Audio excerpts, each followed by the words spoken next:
जय हिंद।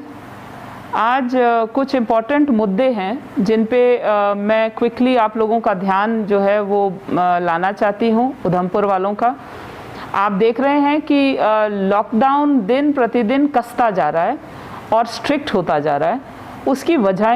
उसकी वजहें ये हैं कि हम लोगों ने अभी तक इस बात को रियलाइज़ नहीं किया कि कोविड हमें कितना नुकसान दे रहा है। तो मैं आज आप लोगों के सामने कुछ आंकड़े रखना चाहती हूँ, जिससे मैं ये देखना चाहती हूँ कि उधमपुर वालों को समझ आ रही है कि कोविड हमें कितना नुकसान करके जाने वाला है। सबसे पहले मैं ये बता दूँ कि कोविड से अगर आपको कोई इस समय बचा सकता है तो वो मास्क है, उसको दोहरा कर लें। पहले मैं एक मास्क पहनती थी, अब मैंने भी 2 मास्क पहनना शुरू कर दिए। मैंने फेस शील्ड भी पहनना शुरू कर दिया, आप लोगों ने देखा होगा। आप भी दोहरे मास्क कर लें। नंबर 2, हाथ ना मिलाएं, धो लें हाथों को। नंबर 3, भीड़ में ना जाएं। मगर एक और चीज़ है जो आपको इस बारी कोविड से बचाएगी, वो है वैक्सीनेशन। मैं आप लोगों को बताती चलूं कि वैक्सीनेशन जो है उसका एक सिंगल डोज भी आपको कोविड से बचाव कर सकता है। कुछ मेरे पास आंकड़े हैं जो मैं आप लोगों के साथ शेयर करना चाहती हूं कि मेरे ब्लॉक्स ने कोविड में वैक्सीनेशन में पहली डोज में क्या परफॉर्मेंस बताई। ब्लॉक बसंतगढ़ में अभी तक सिर्फ 53% लोग, 53% people, they have taken the first shot of vaccination.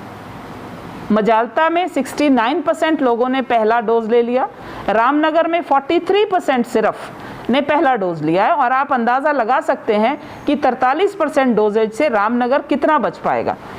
टिकरी 76%, 76% टिकरी ने कर दिया है।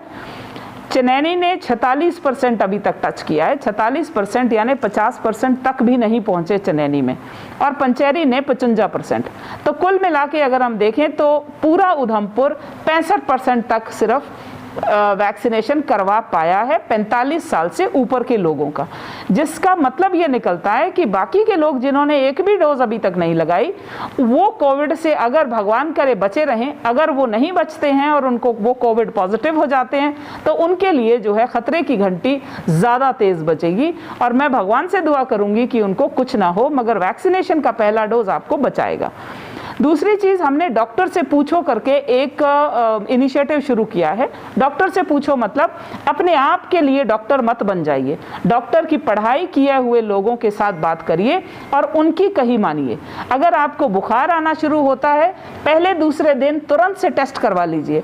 अगर आप वेट करते हैं कि ये जी हमारा मौसमी बुखार है, ये मुझे हर साल होता है, तो धीरे धीरे करके 5वां 6ठा दिन आपका आ जाएगा, जिसमें आपकी सांस फूलना शुरू हो जाएगी, आपका बुखार तेज हो जाएगा, आपके जो फेफड़े हैं वो लंग्स जो हैं वो भी अफेक्ट हो जाएंगे। और जब एक्सरे निकलेगा तो वो बहुत ज़्यादा तबीयत जो है ख़राब कर चुका होगा।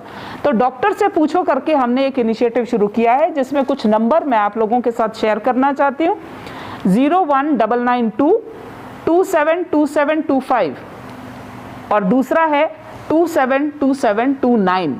ये 2 ऐसे नंबर हैं जिसमें हमेशा डॉक्टर आपको मिलेगा। आप जब भी उनसे बात करना चाहें, 24 घंटे डॉक्टर इसमें आपको मिलेगा।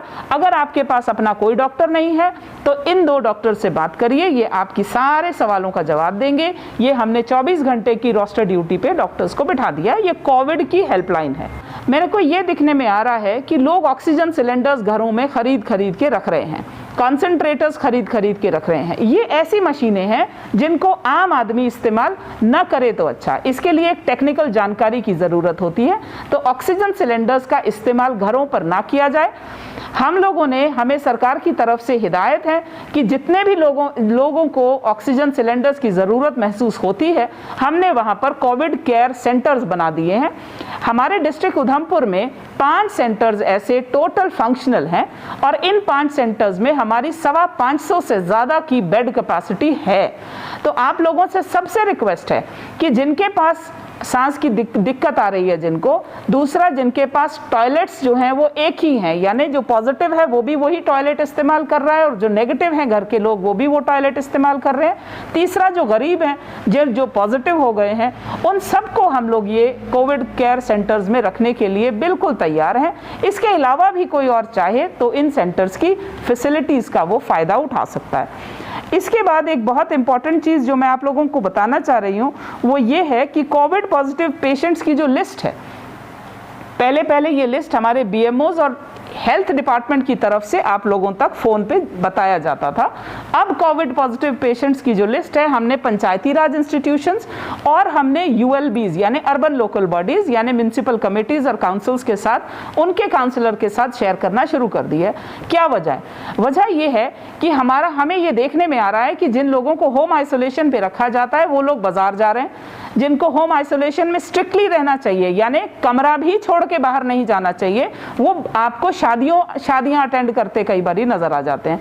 लोगों को नहीं पता होता हमारे में से कौन पॉजिटिव है, और वो पॉजिटिविटी बढ़ाने का एक बहुत बड़ा कारण हो रहा है, क्योंकि लोग शादियों में भी अभी कंट्रोल नहीं कर पा रहे, मुंडन में कंट्रोल नहीं कर पा रहे, किसी तरह की पब्लिक गैदरिंग में कंट्रोल नहीं कर पा रहे। तो मेरा एक सुझाव सब लोगों के साथ ये है कि आपके PRIs को हम दे रहे हैं ये लिस्ट, वो PRIs मॉनिटर करने में हमारी मदद कर रहे हैं, और मैं मुबारक देती हूं उन PRIs का, क्योंकि ये सुझाव भी हमें उनकी तरफ से आया कि हम भी मदद करना चाहते हैं सरकार की। सो ये एक चीज़ हम लोग आप लोगों के साथ शेयर करेंगे। इसके अलावा हमारे पास एक चीज़ जो बहुत सख्त हो गई है, अब 25 की तादाद हो गई है, यानी अगर आपके घर में कोई भी फंक्शन है, कोई भी शादी है, कोई मुंडन है, 25 से लोग ज़्यादा नहीं होने चाहिए। और ये हम लोगों ने खुद मजबूरी में कर दिया सरकार को, क्योंकि हम लोगों ने बात नहीं मानी। तो अब 25 से ज़्यादा लोग इकट्ठा नहीं हो सकते, चाहे बाहर है चाहे अंदर। जो हमारा एक सर्वे शुरू हो गया है हेल्थ वेरिफिकेशन का, वो मॉपिंग अप एक्सरसाइज है। इसके तहत हम लोगों ने हर जगह जाके हर दरवाजे खटखटाने हैं, क्योंकि लोग जो हैं वो खुद से बता नहीं रहे कि हम बीमार हैं। तो हम लोग उनको घरों से जिनको भी देखेंगे, हमारी टीमें जाना शुरू हो जाएंगी कल से, जिनको भी देखेंगे कि वो बीमार हैं उनको CCC में लाने के लिए रिक्वेस्ट किया जाएगा, और वहाँ पर हमारी मॉनिटरिंग में आपको कोई तकलीफ नहीं होगी। एंड लास्टली लॉकडाउन, कर्फ्यू, आप कोई भी उसको नाम दे दें, कर्फ्यू है, कोरोना कर्फ्यू है। इसमें सिर्फ हमारी सब्जियां, हमारे दूध और मेडिसिन्स अवेलेबल हैं। मुझे पता है कि ग्रोसरीज की ज़रूरत है लोगों को, जो रोज़मर्रा के कामकाजी लोग हैं, स्पेशली दिहाड़ीदार जो मज़दूर हैं। तो मेरी कोशिश है कि मैं ग्रोसरीज थोड़ी देर के लिए आपको कुछ घंटों के लिए अगले एक आध दिन में खोलना शुरू कर दूंगी। But at the same time मैं ये रिक्वेस्ट करती हूँ सबको कि कोशिश करें कि सपोर्ट करें एडमिनिस्ट्रेशन का, क्योंकि अगर ये एक हफ्ता, 10 दिन हमारे कंट्रोल में आ गए, हमारे केसेस कम हो गए, तो हमारी जानें बच जाएंगी, और बहुत ज़्यादा ज़रूरी है कि हम अगला साल देख पाएंगे। जय हिंद।